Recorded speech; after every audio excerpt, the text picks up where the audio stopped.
ও ভাই রে ভাই, শাকিব খানের রকস্টার সিনেমার লুক দেখে সত্যি মাথা নষ্ট। বাংলা সিনেমার মেগাস্টার শাকিব খানের আসন্ন সিনেমা রকস্টারের নতুন লুক প্রকাশ পাওয়ার পর থেকেই দর্শকদের মধ্যে ব্যাপক আলোচনা চলছে। শুধু বাংলাদেশ নয়, এই লুক নজর কেড়েছে ভারতের তামিলনাড়ুতেও। সম্প্রতি এক সাক্ষাৎকারে তামিলনাড়ুর জনপ্রিয় সুপারস্টার থালাপাতি বিজয় শাকিব খানকে নিয়ে বেশ প্রশংসামূলক মন্তব্য করেছেন।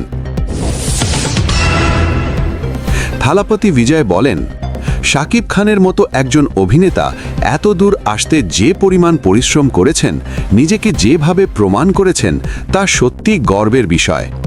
আমরা যারা সিনেমা ইন্ডাস্ট্রিতে কাজ করি তারা সবাই জানি মানুষের মনে জায়গা করে নিতে কতটা কঠোর পরিশ্রম করতে হয়। দর্শক, থালাপাতি বিজয়ের মুখে আমাদের মেগাস্টার শাকিব খানকে নিয়ে এমন মন্তব্য আপনাদের কাছে কেমন লেগেছে?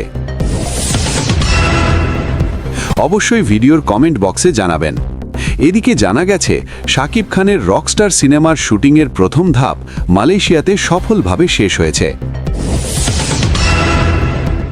খুব শিগগিরই দ্বিতীয় ধাপের শুটিং হবে দুবাইতে। এই সিনেমাটি হতে যাচ্ছে একটি মিউজিক্যাল ফিল্ম, যা বাংলা সিনেমার ইতিহাসে প্রথমবারের মতো নির্মাণ করছেন বিজ্ঞাপন নির্মাতা আজমান রসু।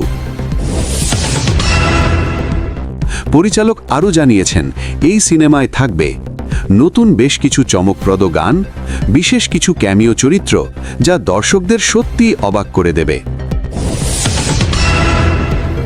শাকিব খানের নতুন এই লুক নিয়ে থালাপাতি বিজয় আরও বলেন, রকস্টার সিনেমায় শাকিব খানকে দেখে বোঝার কোনো উপায় নেই যে তার বয়স 40।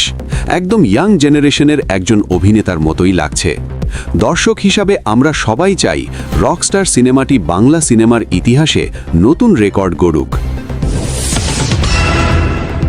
কারণ প্রায় ২৬ বছরের কঠোর পরিশ্রম, অধ্যাবসায় আর আত্মনিবেদন দিয়ে শাকিব খান বাংলা ইন্ডাস্ট্রিটাকে আজ এই জায়গায় নিয়ে এসেছেন। তাই তাকে মেগাস্টার খেতাব দেওয়া এখন শুধুই সময়ের ব্যাপার। সবশেষে ছোট্ট একটা রিকোয়েস্ট, আপনারা যারা এতক্ষণ ধরে ভিডিওটি দেখেছেন কিন্তু এখনও এসডি চ্যানেল 360 চ্যানেলটি সাবস্ক্রাইব করেননি, দয়া করে এখনই চ্যানেলটি সাবস্ক্রাইব করুন। নিউজ আপডেট পেতে সাথেই থাকুন।